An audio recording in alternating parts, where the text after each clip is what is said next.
So boss, buyer from Shopee for today. Ngayon lang natapos boss, bali. Ito po yung unit nyo. Wi-Fi 5 Centralized Auto Select Multi-VLAN. So meron siyang 8GB RAM and quad-core mini PC. So ito po yung mini PC. So para sa details niya, ito po meron po tayong 4 cores. Si 0123. Touchscreen kasi ito. And for the RAM, yung total niya po na usable is 7.6 kasi yung iba ginagamit ng system. So 8GB RAM yan siya boss. So multi-VLAN then multi-bendo. So auto select siya, hindi mo na kailangan mag manual select. Pakita natin mamaya. So first ipapakita ko muna kung paano niya i-setup. So ito po yung smart switch TP-Link. So yan po yung IP niya. Just for ano lang, sakaling gusto nyong palitan yung IP settings. Pero plug and play lang ito siya. So dito po yung internet source. So may port 1. Yung port 2 naman, ikakabit mo siya sa ating mini PC, which is yung ating controller. Then meron kang tatlong VLAN. Pero yung order mo kasi boss is 2 vendors lang. Pero pwede mong dagdagan ng pangatlo. Sabihan mo lang kami, you can just order the kit and yung VLAN router. So meron kang 41, 42, and 43. VLAN 41, VLAN 42, and VLAN 43. So paano yung pag-install? Ganun lang. Internet, mini PC. Yung VLAN 41, ikakabit mo rin sa VLAN 41. Nakita mo yung blue wires.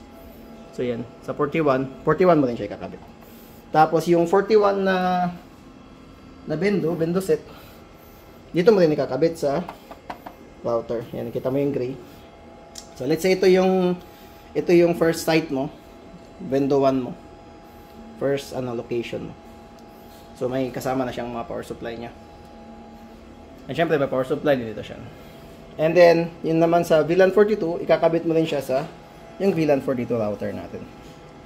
Sa yung set dito, yung saan nakakonect yung LAN port, pwede mo lang baliktad-baliktad kasi naka-bridge lang yan. Example, ito dito mo nakabit, tapos itong block which is connected sa VLAN 42 na sa bendo, nalipat mo doon sa kabila. Okay lang, walang problema yun.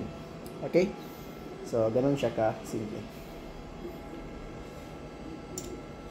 So, another thing is, yun lang. I think yun na yung pag-install sa kanya. Napakadali lang. Wala kayong kailangan gawin na anything. Yun, sundin nyo lang yung setup na ito. So, let's say ito yung second site mo.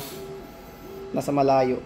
Kung gusto mong medyo hindi mo kayang abutin ng LAN cable, pwede mong gamitan ng Mediacon. Let's say ito. Itong LAN cable, idaan mo muna sa Mediacon, tapos i-fiber mo dun sa kabila. Tapos another Mediacon. Then, saka mo ilalagay dito. So, pwede mong gawin yan. Sakaling di mo kayang ilan cable lamang, malayo na. Pwede mong i-fiber. Yun kasi yung mga ginagawa talaga normally. So, ilagin ko siya. So, meron tayong GG Wi-Fi at saka Tiny Wi-Fi. Meron ding GG Wi-Fi 5G and Tiny Wi-Fi 5G. Kasi, dual band yung natin. Meron siyang 5G and meron siyang 2G. May isang Tiny Wi-Fi pa dito. Yan. So, yung GG Wi-Fi is yung ating VLAN 41. So, subukan natin connect tayo sa GG Wi-Fi. Actually, connected ako ngayon sa GG Wi-Fi 5G. So, pwede tayong pumunta. Lipat na lang ako, punta ako sa Tiny Wi-Fi example. Pakita muna natin yung time. 10.0.0.1. Refresh natin. Yan, meron pa akong 4 hours. Ayan, testing ko. So, automatic bendo number 1 yung siselect niya, di ba? Yung VLAN 41. So, pag lumipat ako doon sa kabila, so let's say Tiny Wi-Fi 5G. Napunta ako dito, naglakad-lakad ako, napunta ako sa kabilang site ng bendo ninyo. So, pansin mo, connected ako kaagad kasi naka-centralize siya eh. Same kasi yung controller, ba, mini PC. So, pag pupuntahan ko yung, i-refresh natin ulit. So, makikita mo, doon pa rin yung time ko, tapos automatic, bendo number 2 yung nakaselect dito. Diba? So, ganun siya kaganda. Centralize yung time, tapos auto-select na siya. Pag nag-insert ako dito, di ba, nakakonek ako ngayon sa Tiny Wi-Fi, which is ito, di ba? So, pag nag-insert ko na ako ngayon, ito yung magbi-blink. Ito hindi siya magbi-blink, di ba? Hindi siya magre-react.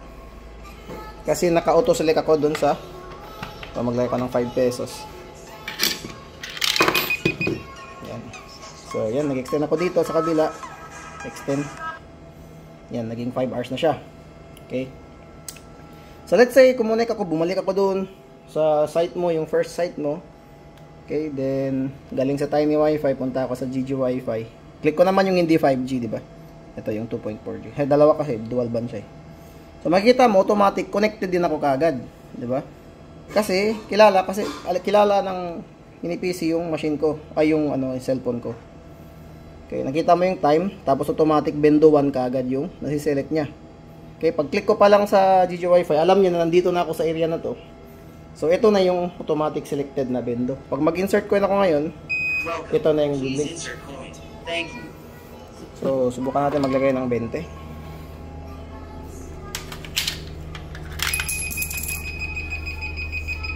Maraming beep kasi 20 yung nilagay ko. So 20 beeps din yun. So pag nag-extend ako dito, yung time ko naging 9 hours na.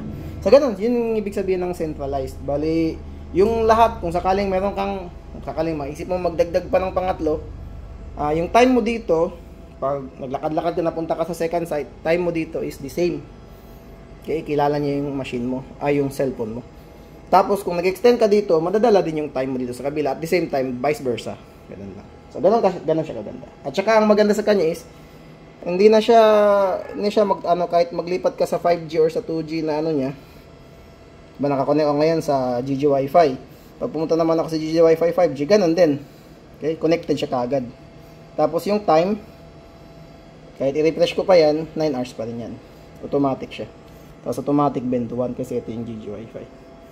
So yun, ganun lang. Hindi ko na masyadong abaan, boss. Meron akong complete video nito kung sakaling interested ka. Meron akong 6 vendo na nilalagay nito. Pero mas malaki yung switch. So ito kasi for 2 vendos lang. Pero actually pwede mong dagdagan ng isa pa. Ito, sakaling gusto mong mag-expand.